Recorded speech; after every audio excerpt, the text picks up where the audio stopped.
നമുക്ക് മറ്റു വാർത്തകളിലേക്ക് വേഗം പോവാം.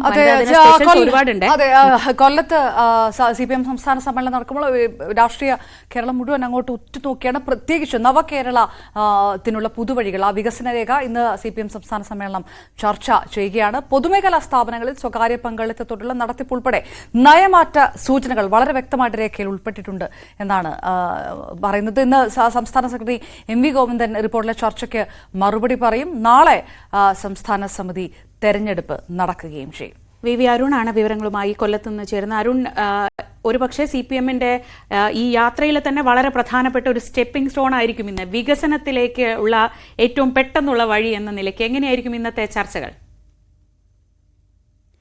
ഇപ്പോൾ അരുൺ ഉള്ളത് ശ്രീ എളമരം കരീമിനൊപ്പമാണ്. നമുക്ക് അദ്ദേഹത്തോടു കൂടി സംസാരിക്കാം.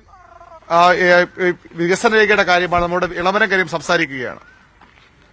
ഈ ഗവൺമെന്റ് വന്നതിന് ശേഷം കേന്ദ്ര സർക്കാരിന്റെ ഹിന്ദുസ്ഥാൻ ന്യൂസ് പ്രിന്റ് വിൽക്കാൻ തീരുമാനിച്ചപ്പോൾ അതിന്റെ കോട്ടയം യൂണിറ്റും സ്വാഭാവികമായും വിൽക്കപ്പെടുമായിരുന്നു. നമ്മുടെ ഗവൺമെന്റ് അതിനെ എതിർത്തു, തൊഴിലാളി സംഘടനകൾ എതിർത്തു. അവസാനം ആ ഭൂമി കേരള സർക്കാരിന് കൈമാറി. അതിന് ചെറിയൊരു വില അവർ ഈടാക്കിയിട്ടുണ്ട്. അത് കേരള പേപ്പർ പ്രോഡക്ട്സ് ലിമിറ്റഡ് എന്ന പൊതുമേഖലാ കമ്പനിയായി അതിനെ നിലനിർത്താൻ തീരുമാനിച്ചു. അതും ഈ ഗവൺമെന്റാണ്. പൊതുമേഖലാ സ്വകാര്യവൽക്കരണത്തിനെതിരെ ദേശവ്യാപകമായി നടത്തുന്ന പണിമുടക്ക് വിജയിപ്പിക്കാനുള്ള പ്രമേയമാണ് ഇന്നലെ പാസാക്കിയത്.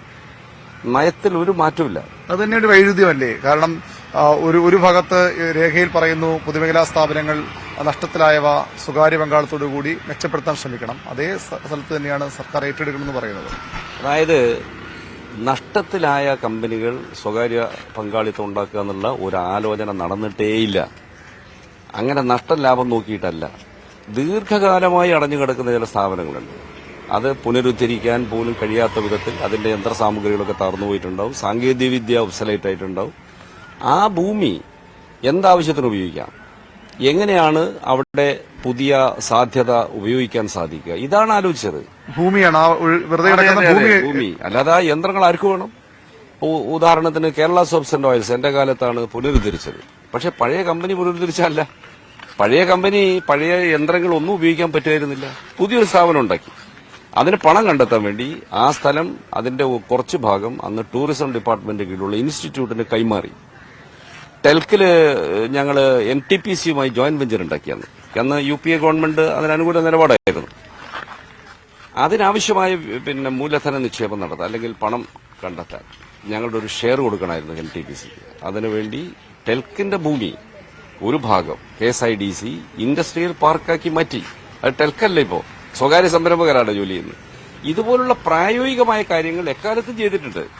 അതല്ലാത്ത ഒരു പുതിയ സ്ഥിതിയും ഇപ്പോൾ ഈ പുതിയ നയരേഖയിൽ വരുന്നില്ല. നഷ്ടത്തിന്റെ പേരിലല്ല. ഇപ്പൊ KSRTC നഷ്ടത്തില്ല, അതുകൊണ്ട് സ്വകാര്യ പങ്കാളിത്തം എന്നുള്ള ആശയം ഉദിക്കുന്നേയില്ല. അതെല്ലാം സേവന മേഖലകളാണ്. സേവന മേഖലകൾ എന്ത് ത്യാഗം സഹിച്ചും സേവന മേഖല പൊതുമേഖലയിൽ തന്നെ നിലനിർത്തുക. Water authority, transport corporation, electricity തുടങ്ങിയവ. അവിടെയൊന്നും നഷ്ടമുണ്ടോ ലാഭമുണ്ടോ നോക്കിയിട്ടല്ല കാര്യങ്ങൾ ചെയ്യുന്നത്. പക്ഷെ മാനുഫാക്ചറിംഗ് സെക്ടറിൽ ഒന്നും ചെയ്യാൻ കഴിയാതെ ദീർഘകാലമായി 50 കൊല്ലമായി 40 കൊല്ലമായി അടച്ചുപൂട്ടിക്കിടക്കുന്ന എന്ത് ചെയ്യാൻ പറ്റും? കെൽട്രോൺ കൌണ്ടേഴ്സ് എന്നൊരു സ്ഥാപനം ഉണ്ടായിരുന്നു പണ്ടിവിടെ. അതായിട്ട് തുറക്കാൻ കഴിയില്ല. അതുപോലെ കുണ്ടർ സെറാമിക്സ്, ഇപ്പൊ സെറാമിക്സ് ഉൽപ്പന്നമില്ല. ഇങ്ങനെയൊക്കെ വരുന്നതിനെ എങ്ങനെ പുനരുദ്ധരിക്കാം? സർക്കാരിന് പറ്റുമോ? അത്രയും മൂലധനം കണ്ടെത്താൻ പറ്റുമോ? ഇല്ലെങ്കിൽ എന്ത് ചെയ്യാൻ പറ്റും? ഇത് സ്വകാര്യ പങ്കാളിത്തമോ സ്വകാര്യ നിക്ഷേപമോ തീരെ വേണ്ട എന്ന് ഒരു കാലത്തും കമ്മ്യൂണിസ്റ്റ് പാർട്ടി തീരുമാനിച്ചിട്ടില്ല.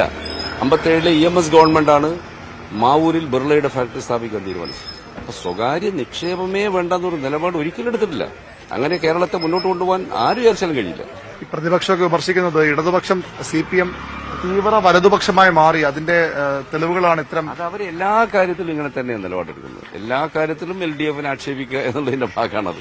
അത് യാതൊരു പുതുമയില്ല. എന്തായാലും വികസന നയങ്ങളിൽ CPM-ന് ഒരു പ്രത്യേകിച്ച് മാറ്റമൊന്നും സംഭവിച്ചിട്ടില്ല. ഇത് എക്കാലവും CPM പിന്തുടർന്നു വന്ന നയം തന്നെയാണ് എന്നാണ് അദ്ദേഹം ഉറപ്പിച്ചു പറയുന്നത്. ഒപ്പം സേവന മേഖലയിൽ പ്രത്യേകിച്ച് ഒരു മാറ്റവും വരില്ലെന്നും അദ്ദേഹം പറയുകയാണ്.